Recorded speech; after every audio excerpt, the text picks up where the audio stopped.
I suddenly transmigrated to in this driver's seat of bus number 1520, feeling disoriented, my head heavy and my thoughts slow.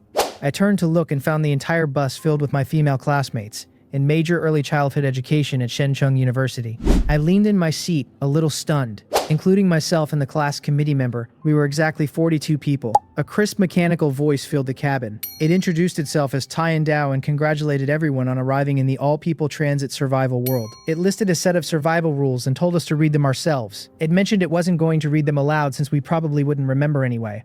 After everyone finished reading the rules, I stood up and looked around. The interior of the bus was bare and simple. I addressed the class president and class committee member, pointing out that it seemed we had crossed over into another world. Based on the announcements, each organization received one bus, which meant all 41 girls and I from our class were together in this one vehicle. The system voice returned to announce the bus driver selection. It said that in 3 seconds the driver would be determined based on each person's silent vote. 3 seconds later, I was chosen without any surprise. The system confirmed my role. Congratulations, I had become the bus driver and would receive special driver privileges and rewards. The class president cheered and said it was good to have me leading them. A new announcement followed. I had obtained the talent ST Daily Sign-In. It told me I would automatically sign in each day, receiving 2 to 5 options to choose from. For day 1, the options were 100 bottles of 500 milliliter Yibao mineral water, or 2 20-liter barrels of water. I selected the 100 bottles without hesitation, and the items appeared directly in my backpack. The backpack currently had 10 slots, and each slot could hold up to 100 identical items, perfect for fitting all the bottles. Around the same time, several female classmates began calling out excitedly. One announced she had received an S-rank talent called Divine Prompt, which could let her sense information about items and players, detect nearby resources, and warn of dangers. Another announced she had an S-rank talent called Super Constitution. Her starting constitution was 10 times that of an ordinary person, and would continue increasing at a 10-fold rate. Everyone began buzzing with questions about what Constitution even meant, until someone pointed out the game panel visible in the upper left corner of everyone's vision. Clicking it opened a personal attribute page. I hurried to open my own panel. Unlike the others, mine had 2 extra tabs, the trading market and the bus panel. Out of curiosity, I tapped the chat channel and looked around. Then I opened my attribute panel and announced my talent to the group. A rank healing arts if anyone was injured, I could treat them. After we tallied everything, we had 3 S-rank talents, 1 A rank and 2 B ranks. Not bad at all. The class committee member reminded everyone not to let their guard down just because they had some strong abilities. I didn't linger long on the conversation. I returned to the driver's seat and started the bus. Outside the window stretched an endless expanse of yellow sand on both sides, with a perfectly straight road running ahead. The system chimed. Bus 1520 had started, and monsters would begin chasing us in 24 hours. I ran the numbers in my head. If we drove 14 hours per day, that was 280 kilometers. Monsters could cover 240 kilometers in a day. That gave us a 40-kilometer lead each day if we kept to schedule. After about 2 hours of driving, a new system announcement played in my ear. We were about to arrive at a station called the Peace Convenience Store. I leaned around and asked Lin Chunan about the station information. She gave me a small okay gesture, closed her eyes, and began processing her talent's output. When she opened her eyes, there was fear in them. She said the station was dangerous. It contained 2 stagger-type zombies. Immediately, the bus erupted with noise. Anxious looks and nervous chatter spread through the cabin. I told everyone we had no choice but to go. The supplies inside the store were essential, and we couldn't afford to skip them. Huang Ting immediately shot back that it was easy for me to say, and suggested I go handle the 2 zombies myself, before anyone else went down. She said I was the only male, so it was my responsibility to protect them. Lin Chuan cut her off sharply, asking what she thought she was saying and whether she wanted me to die. Huang Ting doubled down, arguing we couldn't send a group of frail girls to fight zombies either. I told them to stop and proposed a fair system. Those who went down first would get to pick supplies first. I asked for volunteers. 4 girls raised their hands immediately. Li Ruoyao said she was going since she had an S-rank talent and couldn't afford to let it go to waste, and she wasn't going to free ride. Lu Xiaofang and Lu Xiaowing also volunteered, along with Lin Chionen, who started to speak, but I stopped her. I told her she had already helped by providing the station intelligence, so she could wait until after we cleared the danger. Lu Xiaofang's face went through a complicated set of emotions at my words. In the end, 4 more girls volunteered, bringing the total to 8.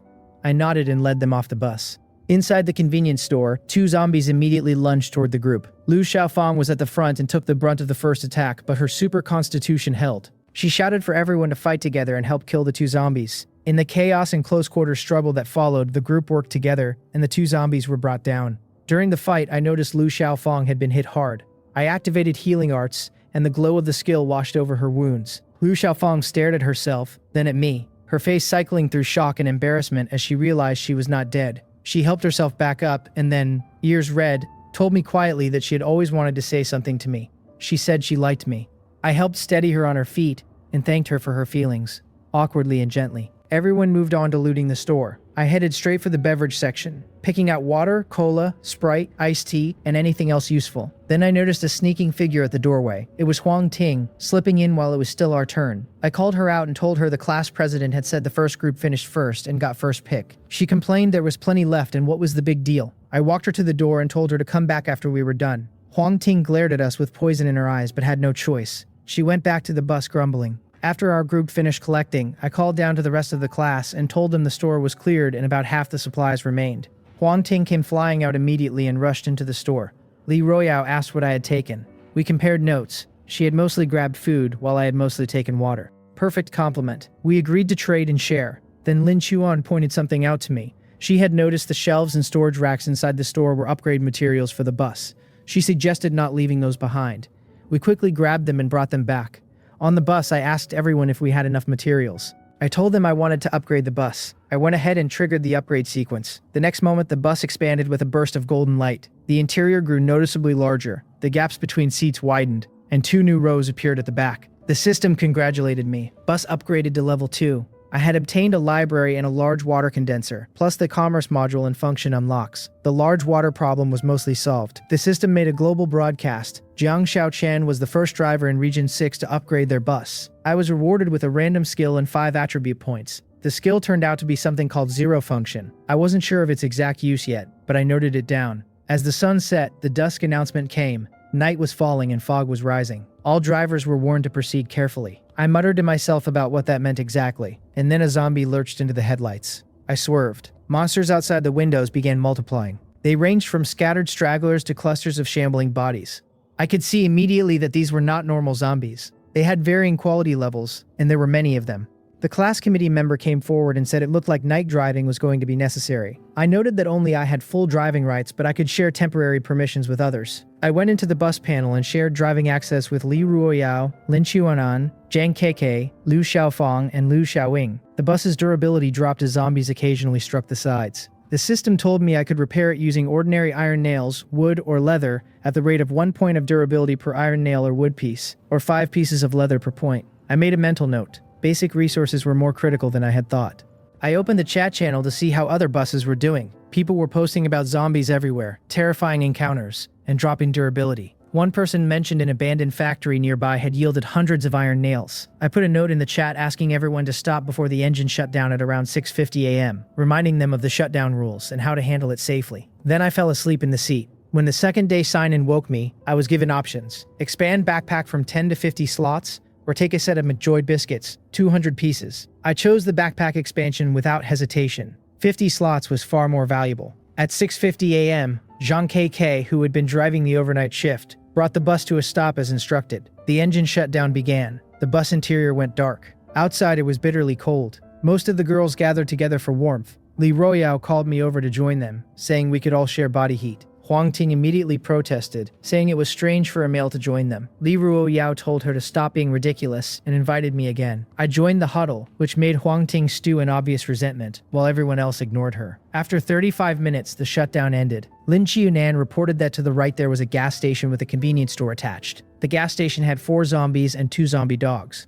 Difficulty was low. I suggested heading there for the resources. I started the bus and we rolled forward. As we arrived, I noticed another bus already parked at the gas station, a smaller, older one, and through the windows I could see it was full of male students. The boy driving it spotted us in the rearview mirror. His eyes went wide. I heard the reaction from inside their bus, exclamations about how it was a bus full of girls, and what luck. Their tone made my jaw tighten.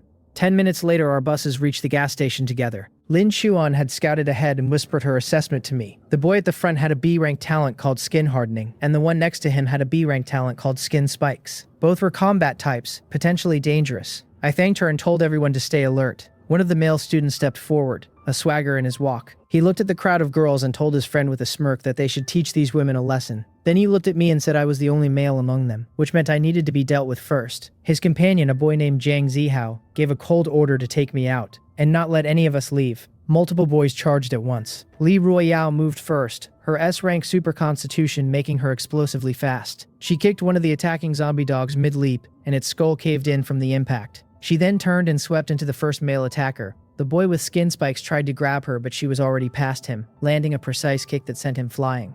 Jiang Xiaochen tried to rise but couldn't. Within minutes, the ringleaders were down. The remaining boys scrambled back. From the crowd of male students, one boy came forward trembling violently. He apologized to me and explained that the attackers, Jiang Xiaochen and Jiang Zihao, had been bullying everyone on their bus since the beginning. He pointed out another gang member hiding in the group, Huang Ji, who had also been part of it. I asked Lin Chunan to check the relationships. She confirmed only the pointed out individuals were connected. Everyone else was a victim.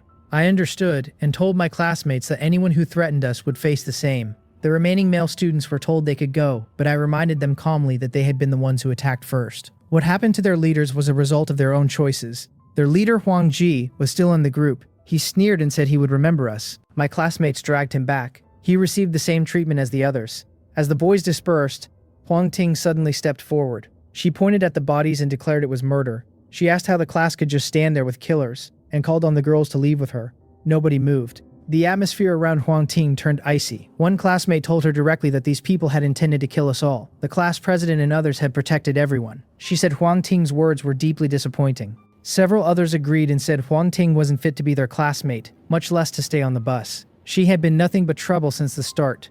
Huang Ting shouted back that they were only defending me because I was male. Li Royale stared her down and said it had nothing to do with gender. It was about basic decency. The insults continued, but Huang Ting finally snapped and declared she was leaving. She told them not to come crawling back to her. Someone answered flatly, nobody would be doing any crawling. As the class president and driver, I officially declared the expulsion of Huang Ting from bus 15200. The system confirmed it. A transparent barrier appeared between her and the bus door. She would be permanently unable to board again. It was one of my driver's rights, one I had hoped never to use on any classmate. But this was entirely her own doing. Lu Xiaoying burst toward the door, begging her older twin not to go. I gave Xiaoying 2 minutes to say goodbye. Lin Chunan went down with her. Huang Ting ranted at Lin Chunan outside, calling her a small-time nobody, insulting the entire class, calling everyone murderers and saying they were disgusting for siding with me. Lin Chunan listened in silence. Huang Ting kept going until she had exhausted herself, then demanded to know what Lin Chuan wanted to say. Lin Chuan said nothing. In one swift motion, she raised the axe she was holding and ended it. She wiped the blood from herself, calm and methodical, then walked back to the bus. The class fell quiet when Lin Chuan returned without Huang Ting. Someone asked what they had talked about. Lin Chuan said it was nothing for children to worry about. Lu Xiaoying started to cry but was comforted by the others. Later, Lin Chuan came to my side. She asked quietly whether I was angry with her. I told her I wasn't, and that I could guess what had happened. We both understood. Huang Ting alive was a threat that would only grow. If she gained any advantage later, she would certainly come for us. Lin Chunan had done what I, as the class president, couldn't do. I thanked her. Her expression softened slightly. She said having told me meant the weight on her chest was a little lighter. Li Ruoyao came over with a look that I had already come to recognize. A flash of jealousy at seeing me with Lin Chuan. She told Lin Chuan she wasn't interrupting anything, and Lin Chuan drifted away with a small smile. Li Royale faced me, fidgeting slightly, and then said she liked me. I told her I already knew. I had been able to sense it. She asked what I thought about her. I told her she was beautiful. Her legs were long and very fair. She told me that if I liked, she could be mine, but only as the official one, or at minimum the senior one. I teased that she was making me sound like a terrible person. Li Ruoyao caught me glancing toward Lu Xiaofeng, Lu Xiaoying, and a few others. She called me a flirt and then pulled me toward her without waiting for another word and kissed me. Lu Xiaofeng, sitting in the back, watched with eyes that looked like they might crack from the effort of not looking away. She had been waiting for the right moment to talk to me alone. Lu Xiaoying leaned over and whispered to her twin that she needed to be bolder if she liked someone. Lu Xiaofeng pressed her lips together but said nothing. That night I assigned driving shifts and tried to get some rest in the back. Lu Xiaofeng came to tell me it was her turn to drive. I told her to be careful of the zombies outside, and if she needed to stop, to wake everyone first. I got up to move to her seat. Li Ruoyao grabbed my arm and pulled me further toward the back of the bus. Lu Xiaofeng gripped the steering wheel and stared at the road, quietly seething. The Day 3 sign-in gave me the option of 20 random weapons, 200 McJoy biscuits, or 2 cold water paint papers. I chose the weapons. 20 weapons for the whole class. It was the clear choice. The system distributed them: 5 fire extinguisher clubs, 3 long swords, 4 staffs, 5 pens, 2 kitchen knives, and 1 wireless chainsaw. I held up the chainsaw with a raised eyebrow. Li Royale came over immediately and said it was amazing and asked if it was my daily reward. I confirmed it and told everyone to wake up. I was distributing weapons. I took back Li Royale's fire axe from before and gave her the chainsaw. then went down the rows and handed out the rest based on each person's build and strength. Someone pointed out that zombies had appeared even during daytime now. I agree that it seemed like the difficulty was quietly escalating. Better to stay prepared. The temperature was noticeably colder, 4 degrees below yesterday's reading. It seemed too sharp to be coincidence. I warned everyone that we would need to find clothing as well as food and water going forward. Someone muttered nervously about whether a cold front was really coming. At 6:50 a.m., the bus shut down for 7 minutes. Li Jian approached me during the shutdown, asking to borrow water. I agreed, but told her she would need to return it. She nodded and then surprised me by apologizing. She said she had been wrong to bully Lu Xiaofeng and Lu Xiaoying and promised to protect them from now on when we explored stations. She bowed to me and then ran off. After the shutdown, I opened the bus panel and saw I had collected enough materials for the large water condenser. I built it on the spot. Combined with the smaller condenser we already had, we now had 25 liters per day. It would barely cover everyone, but it was enough for now. I called everyone together. A system message announced the next station, Huanggang Station, near Huanggang Village. I asked Lin Xuan to give me the full read. Lin Xuan reported, medium-low difficulty, 1 black iron mid-quality treasure chest at the station, 2 ordinary upper-quality fushi, and 1 ordinary mid-quality fushi waiting at the platform. She paused to explain what fushi were. They were a type of zombie that functioned like delivery workers, wanting to board the bus and be transported to a destination. Unlike regular zombies, they wouldn't attack unprovoked as long as they were on board. Someone asked how that was different from regular zombies. Lin Xunan said the key difference was they were rideable, and we'd get transit coins for delivering them. I said it made sense.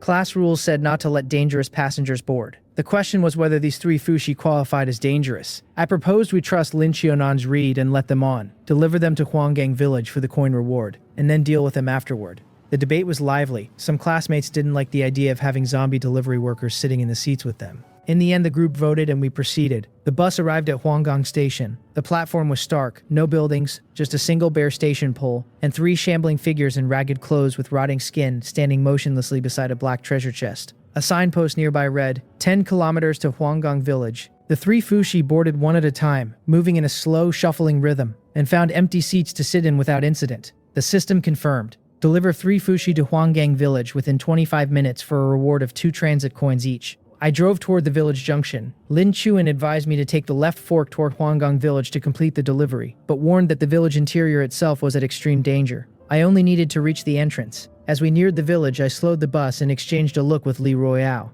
The 2 of us stepped off as the fushi stood to disembark. The moment 2 of them stepped outside, we acted quickly and efficiently. One was handled by Li Royale, the other by me. The 3rd received similar treatment moments later. System confirmed, delivery completed. I had earned 6 transit coins. The global broadcast echoed through the chat channel. I was the first driver in Region 6 to complete a passenger delivery. I was awarded the title Model Driver and 20 attribute points. I added 10 to Constitution, 5 to Agility, and 5 to Stamina. Lin Chuan mentioned, slightly flustered, that if I saved up 20 transit coins, she wanted a bedroom installed in the bus. She added, even more flustered, that it would give me and the class committee member some private space. Everyone in earshot made sounds of encouragement or teasing. Li Ruoyao looked away pointedly. We continued driving, and I traded on the chat channel to top up on missing resources. After gathering enough, I announced I was upgrading the bus again. The bus expanded with another surge of energy. The system confirmed. Bus upgraded to level 3. I had obtained additional blueprints, including a glory blueprint, and unlocked the acceleration function. Usable once per day. Lin Chuan teased that if we collected enough coins, she could still make that bedroom happen. A classmate, Zhao Yuting, came to me quietly and asked to borrow cigarettes and a lighter. I said she'd need to trade something for them later. She agreed readily and left. Later, Li Ruoyao pulled me aside and asked what Zhao Yuting had wanted. Suspicious. I told her the truth and she relaxed, but jabbed me about always chatting with other girls. The next station announcement, Yingcun Station. Lin Chunan's scan confirmed. 1 bronze mid-ranked fierce ghost at the platform. It was not genuinely a passenger. Its real intent was to trick the bus into stopping and opening its doors, so it could feed. However, as long as we didn't stop and didn't open the doors, there was no real threat. The ghost was bound by the game's rules from approaching a moving bus. I warned everyone and kept the bus moving, hugging the left side of the road so we didn't get too close to the platform. As we passed Yingcun Station, I saw it. A massive humanoid creature standing on the platform steps, easily 3 meters tall, with blood-red eyes locked onto the bus as we went by. The system warned my spirit power had dropped 20 points from the sight. I gritted my teeth, so just seeing certain monsters cost spirit power. That was something to watch. Lin Chuan murmured that the station had a high difficulty rating and that the creature's constitution was 320 points. Our entire bus combined would struggle against something like that. I noted it and filed it away. About an hour later, a different bus rolled past Yingcun Station on the adjacent road. We heard through the chat channel what happened. The other driver saw the ghost standing there and thought it might be a rideable passenger. His bus led it on. The system global announcement that followed was grim. A player called Chen Jianqing had been the first bus in Region 6 to suffer a complete wipe. The system noted as a warning that passenger acceptance carried risk. The chat reacted with horror and dark humor. I was glad Lin Xunan had told us in time. That night, a new type of zombie began following the bus. It was a collider zombie, black iron low rank, 63 constitution. I watched it ram the road barrier and laughed to myself, then decided to test something. I drove straight at it. The collision with the collider zombie destroyed it. It dropped 2 transit coins and a black treasure chest in the wreckage. The chest was too risky to retrieve with all the other zombies around. I noted the drop with regret and moved on. The bus had lost 3 durability points from the hit. By midnight, the cabin had grown quiet as most classmates slept. Then the Tiandao system announced cheerfully, "Congratulations, the new player protection period had ended." Wasn't that exciting? The chat channel erupted in grumbling and dark humor aimed at the voice. Tiandao acknowledged it was getting cursed at and didn't mind. It then gave a 3-day death report. 500 million players worldwide had died. 90,000 buses had been completely wiped out. Regional rankings were now being calculated, with rewards split across 5 tiers. I opened my ranking. I was first in Region 6. Each of my classmates received 15 attribute points and 10 additional backpack slots. My personal driver reward was a skill book, 500 milliliters of Nongfu spring water, 100 bottles, and 3 random skill books. The rewards were overwhelming. Everyone was practically vibrating with excitement, and then Tiandao dropped the new rule changes on us. The cabin went quiet. The changes were not gentle. Buses would now shut down at unpredictable intervals. The implications were obvious. If the bus shut down while surrounded by zombies, we'd have to fight our way through on foot. I tried to keep everyone calm and told them not to lose heart. I distributed the 3 skill books, Farming to Jiang Xiaochen, Mysterious Shield to Lin Xuan, and a Control Skill to Luo Xiaoshui. Then I set up a night watch rotation. 41 classmates divided into 8 groups, 7 groups of 5, 1 group of 6, taking turns watching through the night to catch any sudden shutdowns. Day 4 sign-in, I was offered a random black iron skill, or 300 bottles of Nongfu mineral water, or 50 transit coins, or 1 magnetic stun baton box, black iron grade.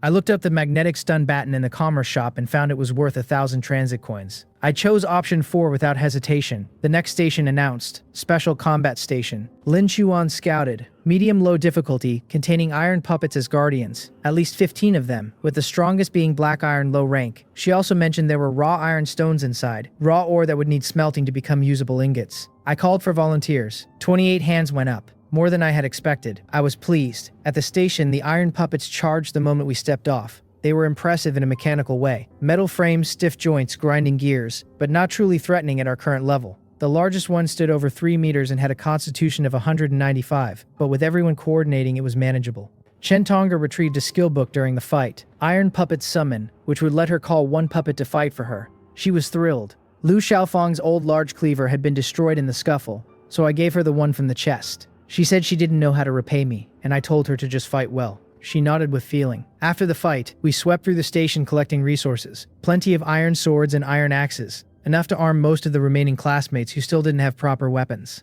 I called the rest of the bus down and they collected everything remaining. Lin Xunan tallied the haul. 1 raw iron stone became 1 iron ingot after 10 stones. We had gathered enough for roughly 800 iron ingots, 50 of which were black iron quality. The bus resources had never been this rich. We looted 2 more stations that afternoon. I also noticed, and pointed it out to the group, that stations themselves seemed to have no zombie spawning. We could stop and search without worrying about being ambushed on the road. At lunch, I scrolled through the chat channel. Several people mentioned seeing a station spawn frequency increase. One bus mentioned finding a white-dressed woman zombie crouched by a roadside chest, pale, still, making no effort to chase them. Several others confirmed similar encounters. Something about that detail lodged in my memory. Having reached 20 transit coins, I spent them and installed a bedroom module in the back of the bus. Lin Xuan announced it with a knowing smile, saying now I had private space with the class committee member. The class erupted in cheers and wolf whistling. Li Royale made a point of looking out the window, pretending she had heard nothing. I upgraded the bus to level 4. The expanded frame now looked almost like a small charter coach. The system added new functional slots. 2 collider zombies rushed us from both flanks simultaneously.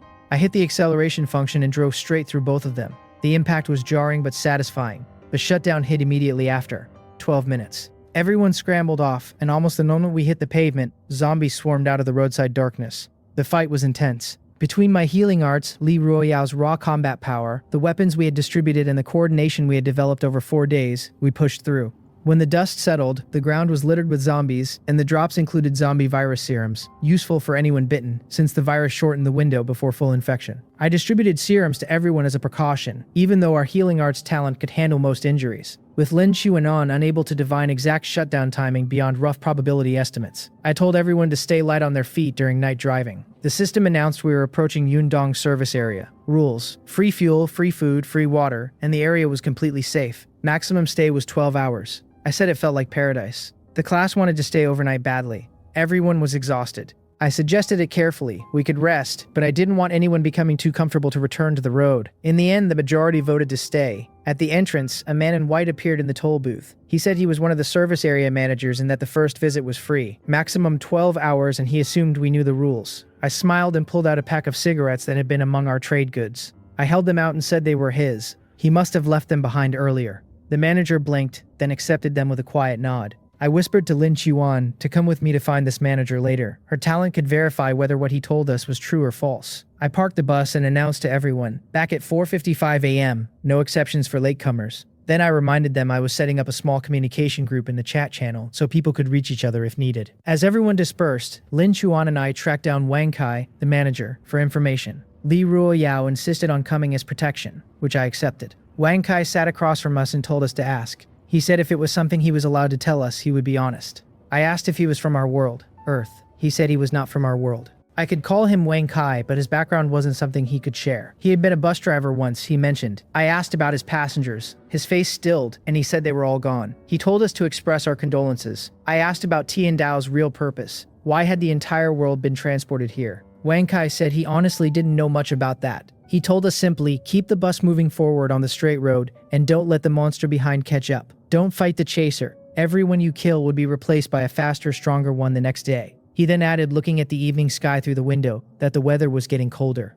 He guessed there might be a blizzard coming, possibly in just a few days. A real blizzard in this world could kill people. We needed proper clothing.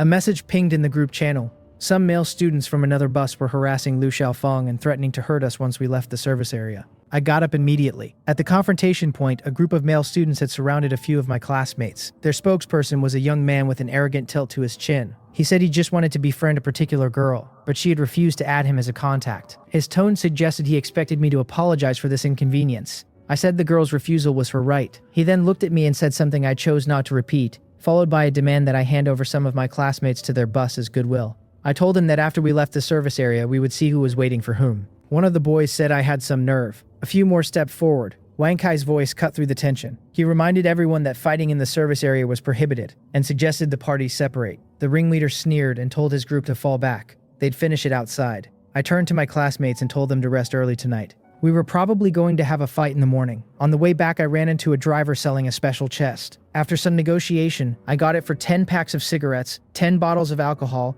10 cups of instant noodles, and iron ingots, along with other items. The chest could contain anything, an incredible weapon or a terrifying creature. The risk was real, but the upside was worth it. I gave it to Li Ruoyao and told her to open it tomorrow. Then we headed back to the rooms for the night. I noticed Lu Xiaofeng watching from the end of the hall as Li Ruoyao and I walked together. She said nothing. Xiaoying tugged her toward their own room, whispering encouraging words. Morning. Everyone assembled at 4:55 a.m. I had Li Ruoyao open the special chest while we were still in the safety of the service area. The chest opened. Clear spirit long spear, bronze low rank. Its description confirmed it dealt exceptional damage to ghost-type entities. This was excellent. An unknown type of enemy had just received the counter. The mail bus appeared shortly after, blocking our exit route. Their spokesperson, the same arrogant boy from the night before, crossed his arms and waited for us to beg past him. I looked around at my classmates. Lin Chuan had already scanned the enemy bus. 3 players with talents, strongest being A rank. One had a daily food generation talent, one had B rank stone body, and one had B rank jumping enhancement. That last one posed the biggest challenge. A jumping enhanced opponent combined with stone skin could be tricky. I thought through how to handle it while the enemy gave us his ultimatum. The fight unfolded efficiently. Li Ruoyao led the charge, and between her constitution advantage, the weapons we had, and the coordinated formation we had practiced, the opposing group crumbled faster than they expected. No one on our side was seriously hurt. System: we had wiped out a rival bus and could salvage it for resources. The wreckage yielded a transit heart, the rare material needed for level 5 bus upgrade. I had wondered how to get one of those. I used the bus panel to break down the enemy vehicle for 30 more transit coins and materials. We continued on our way. On the road, I spotted something unusual ahead. a woman in a white dress crouching with her back to us, crying. The sound was audible even over the engine noise. I slowed immediately. Lin Chuanan confirmed it immediately. That was a weeping walker zombie. She said it was white-silver low rank with over 600 constitution points. It wouldn't attack unless provoked, meaning if anyone got too close, or if we attacked it first, it would respond with catastrophic force. I veered the bus as far to the right as possible, keeping well away from the woman's position. We passed in silence. Several minutes later, a smaller bus appeared in the rear view, following our route. Its passengers could be heard through the chat channel. One of the male riders was commenting on the crouching woman, calling her pretty and suggesting they could take her. His companion apparently had to explain why that was a terrible idea. I held my breath. The smaller bus apparently came to its senses and sped away without incident. That day's sign-in gave me options: 10 attribute points, 50 transit coins, or 50 black iron ingots. I chose the coins. Lin Chuanan spotted something promising ahead: River West Village. It was a forced station, meaning we had no choice about stopping. Lin Chuan's talent warned: medium difficulty, around 10 bronze low-rank special zombies inside. Their type was Fat Zombie. When approached, they vomited green fluid that drove nearby zombies berserk. Upon death, they also self-destructed, and the explosion also scattered the vomit. She also said there were 3 bronze mid-rank MP5 submachine guns inside, each with 59mm rounds, plus 300 spare rounds. I got to my feet and told the class this was a forced station. Everyone had to participate. Someone burst out saying she didn't want to go near the zombies. I told her calmly, any classmate who refused to participate in mandatory stations would have their access to the communal water supply and shared resources revoked. I added that those who continued to be deadweight would eventually be removed from the bus entirely. That got several people moving who had been hesitating. One girl said she actually wasn't that scared anymore. The group prepared weapons. Inside River West Village, the fat zombies proved as tricky as described. Every time one died, it exploded in a spray of green fluid that sent nearby zombies into a frenzy. Lin Chunan helped us navigate the village layout using her talent, directing us toward pockets of zombies that could be isolated and drawn out. We used the zombie frenzy fluid tactically to draw groups away from each other. In the end, we cleared the village with no casualties, collected 5 zombie frenzy blood flags, and found the 3 MP5 guns with full ammo in the village headman's house. I gave one to Lin Chuan, one to Li Royao, and kept one for myself. Lin Chuan thanked me. Li Royao asked if she could try firing it. I told her to go ahead and reminded her bullets weren't for testing. After resting briefly in the headman's house, we swept the rest of the village until near sunset, then headed back to the bus. With the immediate danger handled, I focused on logistics. I had built a small melting furnace earlier with the smelting blueprints we had gathered. Now I installed both the large water condenser and the furnace in the bus panel. Between them, we could now handle both water and iron ingot production. I also installed the warehouse module, which expanded our storage space considerably. The warehouse appeared in the rear of the bus and could hold hundreds of items without taking up seating space. The chat channel gave me news from other buses. Some had hit a forced escape station and nearly been wiped out. Another had encountered a special mission station requiring completion before leaving. The variety of station types was more extensive than I had thought. I spent coins to upgrade the bus armor to a higher durability grade, and then checked current resources. A message arrived from a driver named Huang Tian, who identified himself as the driver of the bus we had let go earlier. He said his bus had looted a clothing store and had plenty of thick winter clothes. He offered to sell 30 sweaters, 20 jackets, 20 padded coats. He wanted zombie virus serums in trade.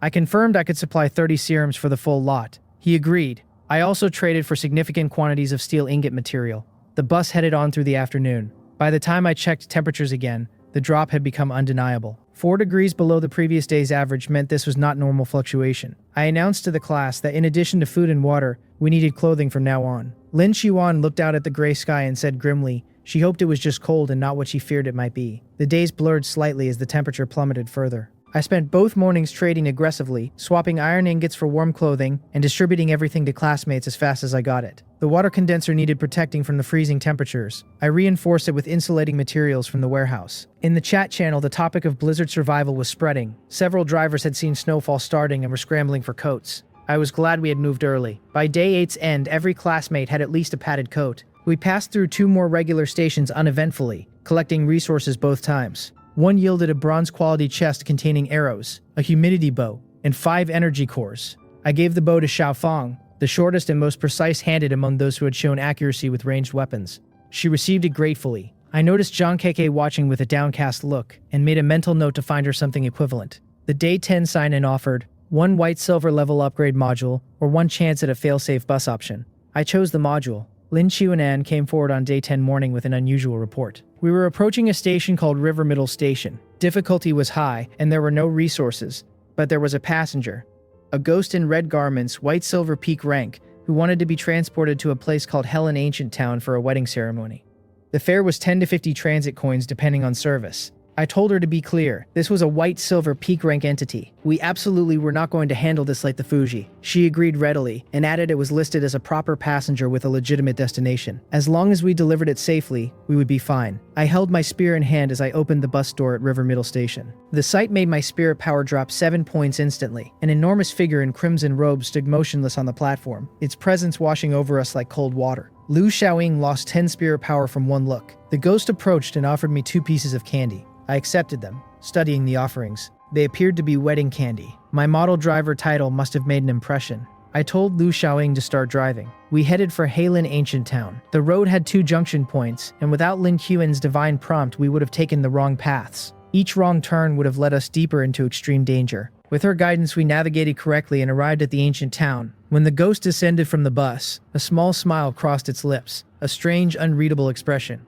The system confirmed delivery and paid us in transit coins. My title bonus added extra to the payout. Snow had started falling as we left. Lin Chuan said the blizzard Wang Kai warned us about was here. I announced the bus needed to be upgraded before the blizzard got worse. Everyone contributed resources. The bus expanded again. Level 5.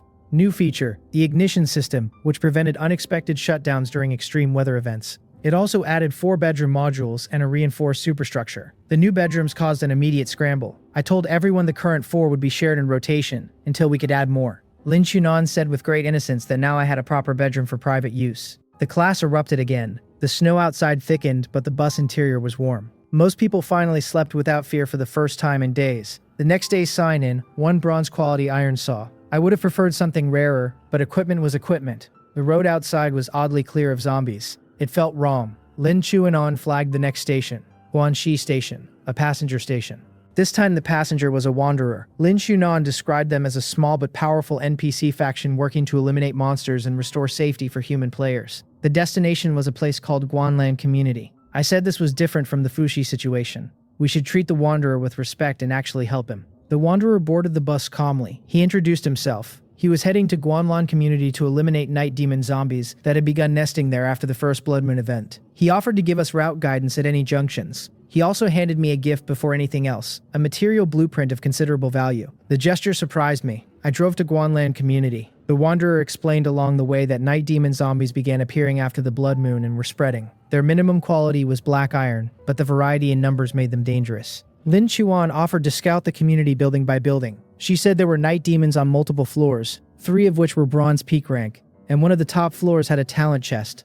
Very unusual. The wanderer confirmed the talent chest was something he was prepared to help us access, and thanks for our cooperation. Inside the community, the wanderer moved with practiced efficiency. He dispatched night demons with his spear while we supported and fended off flankers. The black iron grade ones fell quickly to our combined fire. A bronze lower rank one required the wanderer's spear and my healing arts together before it went down. On the upper floors the numbers grew. 30 plus night demons swarmed after we breached the 5th floor. Lin Chunan directed us into a position where the zombie frenzy fluid could clear most of the crowd at once. It worked perfectly. 2 upper floors held a breeding type night demon and 2 commander type night demons. Bronze peak rank each, more formidable than anything we'd faced.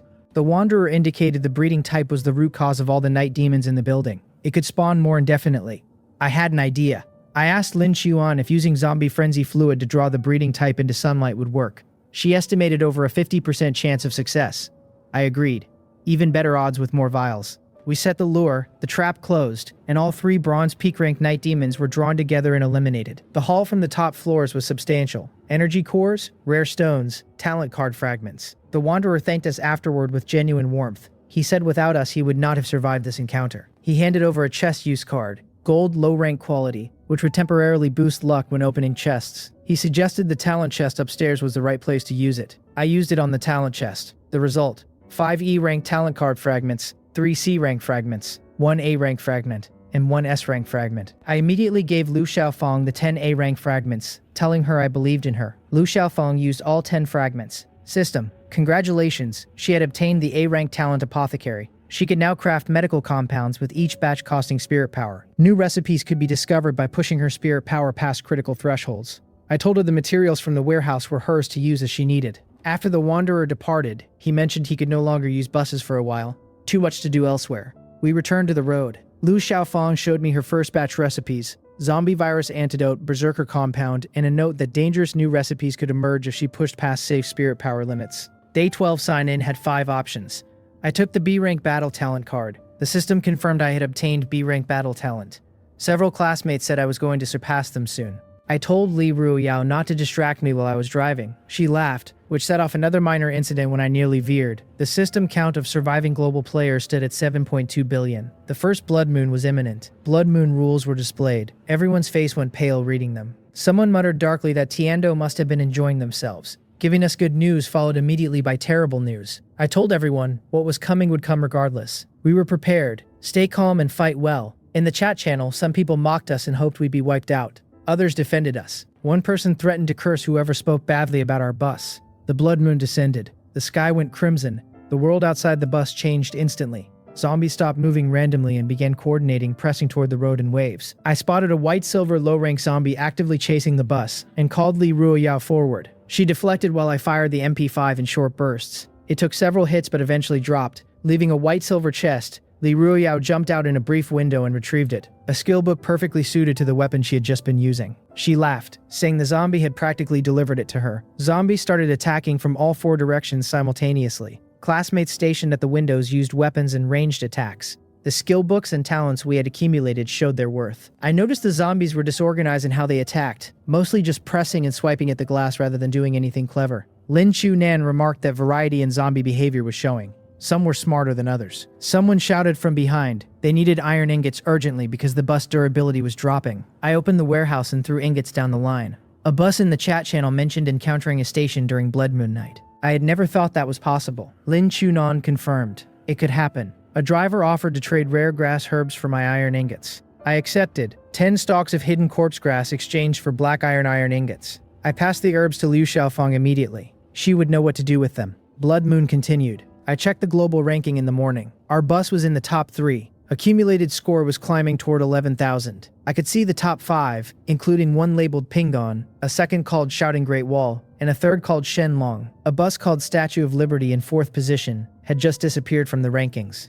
Wiped out. I shared the information with the chat channel, warning that large groups of Weeping Walker zombies had been spotted on certain roads. Best to reroute. The station alert came. Gaotai Killing Station, a slaughter-type station. 1-hour time limit. Lin Chuan's assessment. Manageable difficulty, with 5 fixed-mounted machine guns available to use, though they couldn't be taken away. Still, using them for an hour would be devastating for point accumulation. We arrived. The layout was a raised platform with approach corridors below. I stationed classmates at the machine guns and divided the rest into close combat support groups to handle overflow. I reminded everyone to fire in short bursts to prevent overheating. Someone suggested using water from our supplies to cool the guns, if they got too hot. Good thinking. For an hour straight, zombie waves crashed against us and were fed into the machine guns. When the timer ended, we had cleared enough for over 1,000 points. No one on our side was seriously hurt. System. Our bus had taken first place globally. Score. 16,000 plus. I shouted the news to the chat channel so other drivers could recalibrate their expectations. The night had 3 hours left. I asked who wanted to practice accuracy on the remaining zombies. Several hands went up. I smiled and let them. Blood Moon ended. Global broadcast first place. Pingun bus. Driver Jiang Xiaochen, 20,126 points. Second place. Shouting Great Wall. Third place. Huaxia first.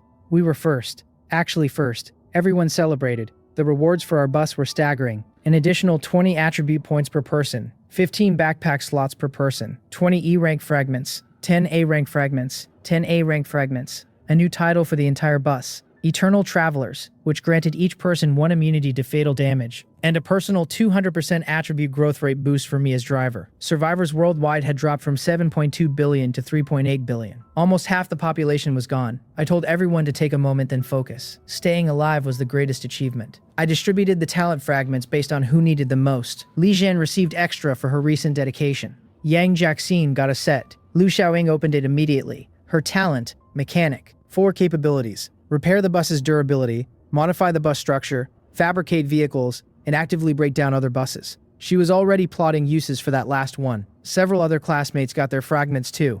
Chen Tonger's set gave her a B-rank talent she described with her eyes wide. Xiao Meng's fragments gave her a C-rank self-destruct talent. She could destroy everything within 10 meters once. But since our Eternal Traveler's title gave everyone 1 immunity to death, she could actually use this without killing herself. I told her it was a powerful hidden card. Day 14 sign-in. I chose the transit heart. With the blood moon over, the class had leveled up enormously.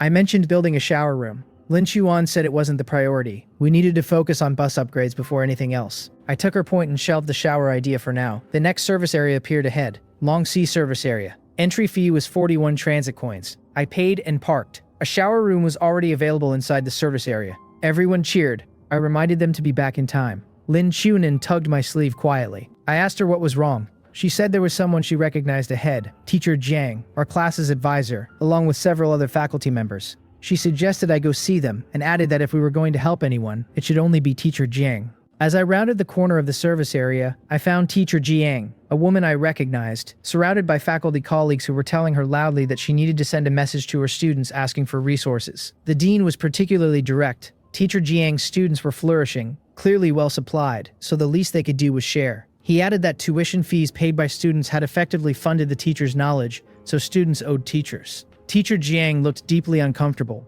I walked over and greeted her. The faculty members turned and immediately began trying to pull me into agreeing with their logic. The dean argued that since I was apparently the #1 globally ranked driver, my bus must have plenty to spare, and it was only reasonable to help the faculty who had taught me. I looked at him calmly and said the global first pinging bus, and I might simply share a name and region. He should not assume. One of the other teachers pointed out that Jiang Xiaochen was not a common name, and we were both in Region 6. There was no coincidence. The dean shifted tactics and said, why didn't we just merge buses? It would be more efficient. I told them none of the faculty had any right to our resources and that merging buses was not going to happen. Then I turned to Teacher Jiang and asked her to come with us instead. The dean called after me that I was being ungrateful and threatened my academic standing, my degree, my graduation certificate. He said he would have me expelled when we returned to the real world. I told him to look at the global survival count. Over 60% of the population had died. His threats meant nothing here. The rest of the argument was brief. I used the bus panel to remove the hostile faculty member's bus driver. Their driver Hu Liming lost his status. Li Wei, a new driver, was auto-assigned. Then Lu Xiaoying used her mechanic talent to begin breaking down their vehicle. The faculty scattered in panic. The calm ones left the bus on their own. The ones who had been making threats found themselves stranded. Teacher Jiang boarded our bus with nothing but her hands. She introduced her talent. Mind control. She could bend the will of monsters and players weaker than herself. The limitation was constitution-based. Anyone with higher constitution than her was immune. She said she would work to grow it. Day 16. The sign-in gave me Lumberjack Factory module as first option, worth 1,000 transit coins. I took it without hesitation. Lu Xiaofang came to show me her pharmacy progress. 13 zombie frenzy agents completed.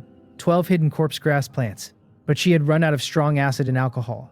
She also mentioned that at one point, pushing past safe spirit power limits in her workshop state, she had paid 150 spirit power and received a new recipe. She warned me that below 20 spirit power she could fall into a berserk state. I told her to be careful and that the nourishing herbs were hers to use freely. Her current recipes: zombie virus serum, berserker compound, burning agent, essentially a self-made incendiary grenade. Lin Chuan noticed the weather had warmed. After the blizzard, a rebound had come. She was not optimistic. She thought another climate disaster might be incoming, just the opposite kind this time. The system announced the next station, Rongyo Station, a passenger station. The passengers were parasitic ghosts who possessed human bodies. Any player with over 150 spirit power was immune to possession. I told everyone to verify their spirit power. Several classmates were below the threshold. I told them they were staying on the bus. The parasitic ghost passengers, boarded with their possessing presence visible as a shimmer around them. Lin Chuan and I handled them, and they were dispatched before reaching the interior. The real problem was what Lin Chuan revealed next. Rongyu village itself had a parasitic ghost problem we had partially caused. She said I could derive value from it without putting anyone at risk. Shen Tonger's iron puppet, immune to possession, could be sent in as a scout. Shen Tonger agreed immediately and linked with her puppet. I watched through our shared visual connection. Inside the village, dozens of ghosts floated through the houses, visible to the puppet but indifferent to it, since it was not alive.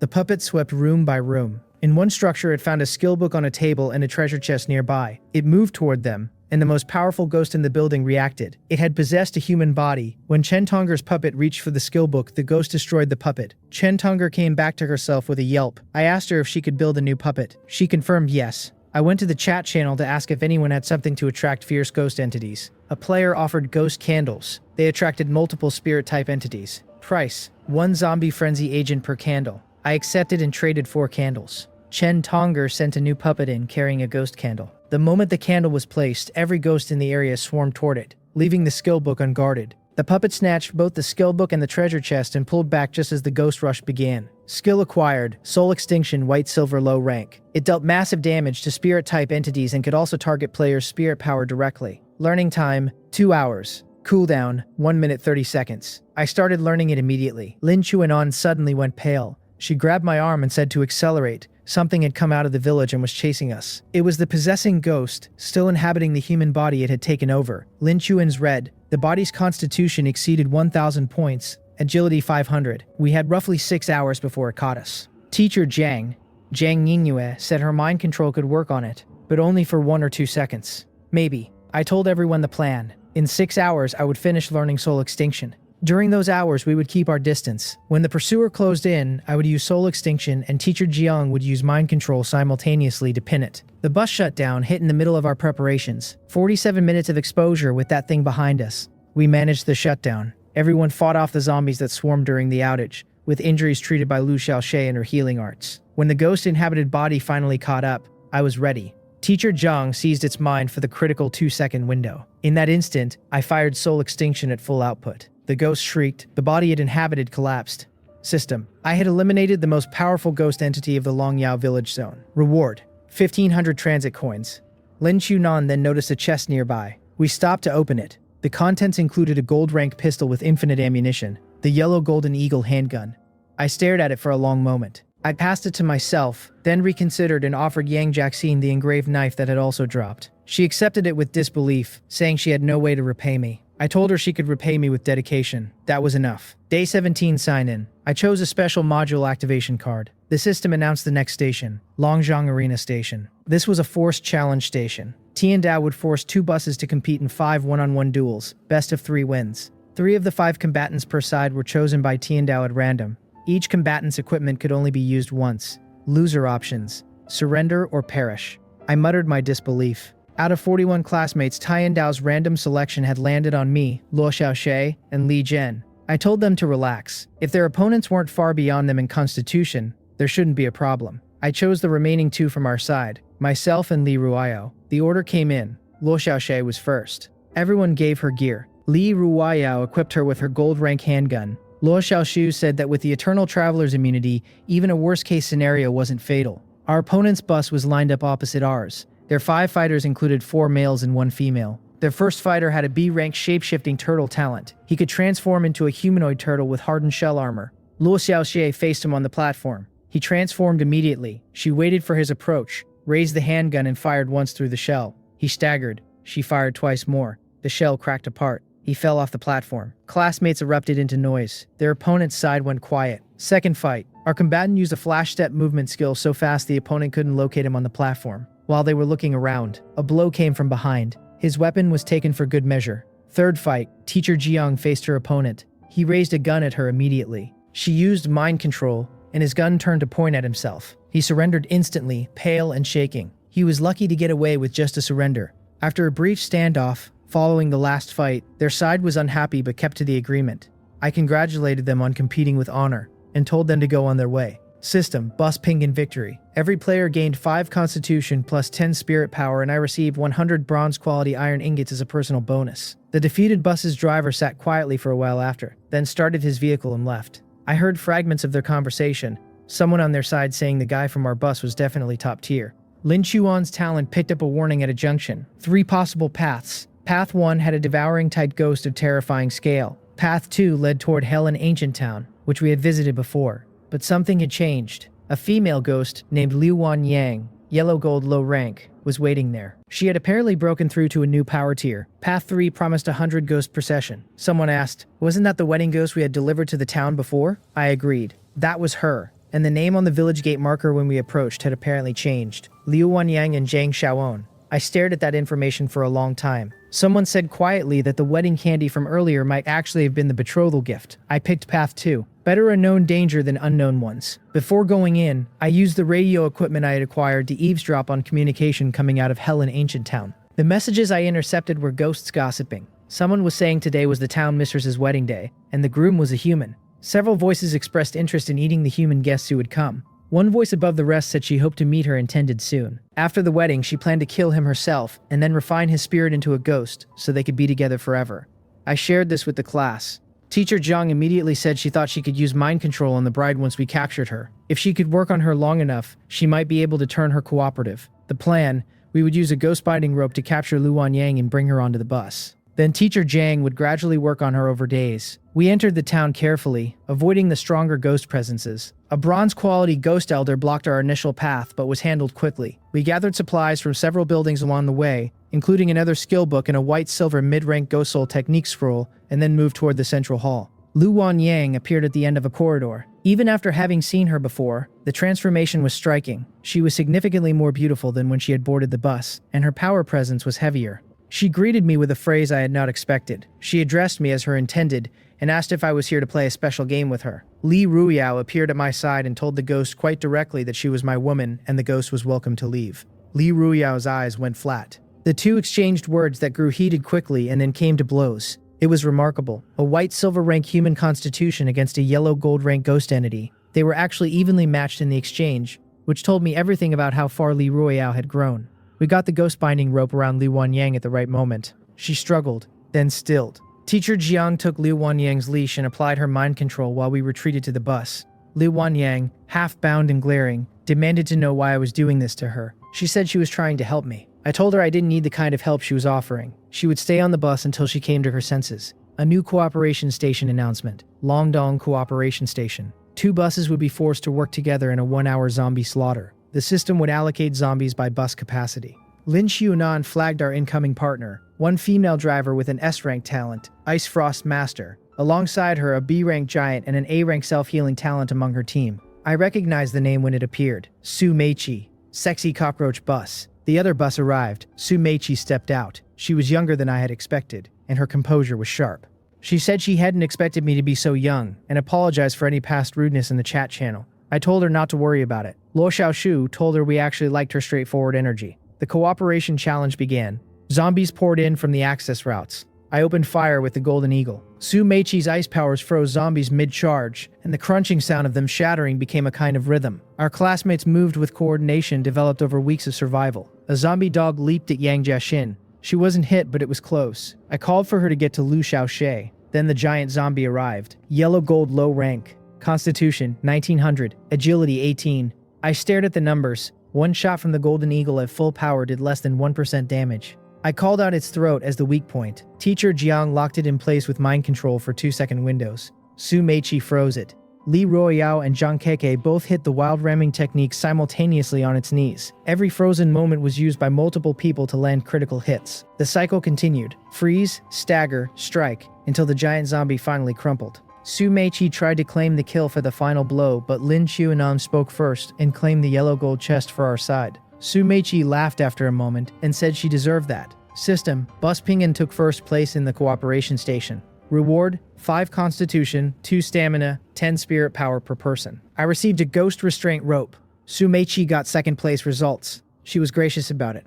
I offered to trade. We had an ice element module card that significantly boosted ice type damage. It was perfectly suited for her talents. In exchange, she offered 40 hidden corpse grass seeds, other plant seeds, and a ticket to a garden, a special location with games and rewards. I accepted. The seeds went to the lumberjack factory I had installed, and the garden ticket I tucked away for later. Su Meiqi asked one last question before her bus left. Was she really being recruited, or was that Lin Chuan's idea? I told her it had been my thought. She thanked me but declined. She was her class's driver and wouldn't abandon them. But she said the invitation was open if anything changed. We parted on genuinely good terms. Using the radio equipment later, I overheard Su Meiqi's bus chatting. One of her classmates was criticizing me, saying the guy from our bus was nothing special and had only been lucky with his talent. Su Meiqi cut them off sharply and said I was a valuable partner and ally, and anyone who spoke that way about me again would be removed. I upgraded the bus to level 7 after pooling materials. The new features included a zero bottom function, which meant the bus could now ram through ghost-type enemies directly without sustaining damage. The interior had expanded again and could now fit over 100 people. We used the garden ticket. Upon arrival,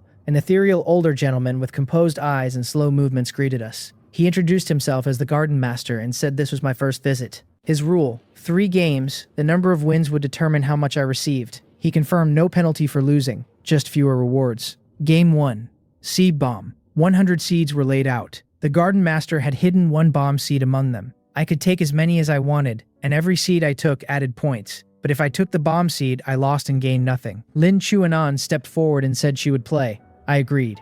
She began picking seeds with careful attention, glancing at the garden master after each choice, watching his expression for involuntary tells. He told her flatly he wasn't going to give her any hints. She accumulated 50 seeds, then paused. The garden master offered increasing bonuses per additional seed, 2 points each at 50 remaining, then 20 points each at 30 remaining. Lin Chuan continued steadily. At 15 seeds remaining, the risk was much higher. He offered 100 points per seed. She declined. The odds at 1 in 15 weren't worth it for 100 points each. He then offered 300 points per seed at 2 remaining. A 50-50 chance for 300 points versus losing everything. The class was divided. Half wanted her to stop, half to continue. Lin Qianan sat with it for a moment, then took one more. It wasn't the bomb. He offered 500 points for the last seed. Lin Qianan said no. She walked away with 1,300 points total. The class exhaled collectively. Game 2, Monster vs. Zombie. The Garden Master provided purchasable monster units to fight against a wave of generated zombies. We bought and positioned units strategically over 10 minutes of combat. At the end, the score came up higher than the Garden Master had predicted. He looked mildly surprised and said the payout would reflect it.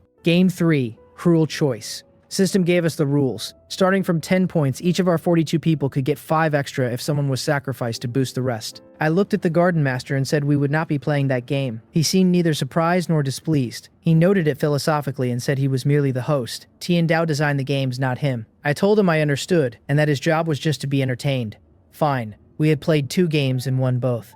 I asked for the rewards. The Garden Master sorted through a list and gave us an extensive payout. Weapons, skill books, construction materials, attribute enhancement items, enough to feel genuinely wealthy.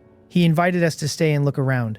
I thanked him but said we needed to move on. Lin Chunan flagged one more danger as we approached the 50-kilometer mark. A burning corpse ghost, yellow gold mid-rank, was waiting at a ghost-blocking road ahead. Its ability was to force the bus to shut down and hold all passengers. Difficulty, medium. Reward for defeating it, very high. I said we should deal with it rather than bypass it. It would only keep appearing otherwise. Teacher Jiang agreed. She said her mind control would not work on it for long given the power gap, but she could provide a brief window. We stopped the bus at the ghost's location. The burning corpse ghost appeared immediately, wreathed in silent fire. It looked at us with hollow eyes. I raised the golden eagle. Teacher Jiang sent a pulse of mind control. 1 second, maybe 2. I fired soul extinction the instant the ghost staggered. The ghost came apart in a cascade of light. System confirmed. Burning corpse ghost eliminated. Reward: 2 constitution, 2 spirit power, 2 stamina, and 10 spirit power for every bus member. New title: Ghost Barrier Breaker. My current stats: Constitution 544, Agility 279, Spirit Power approaching 2300, 5 skills, 4 titles. Lin Xuan stood close to me and pointed to something near the ghost's remains. I went over.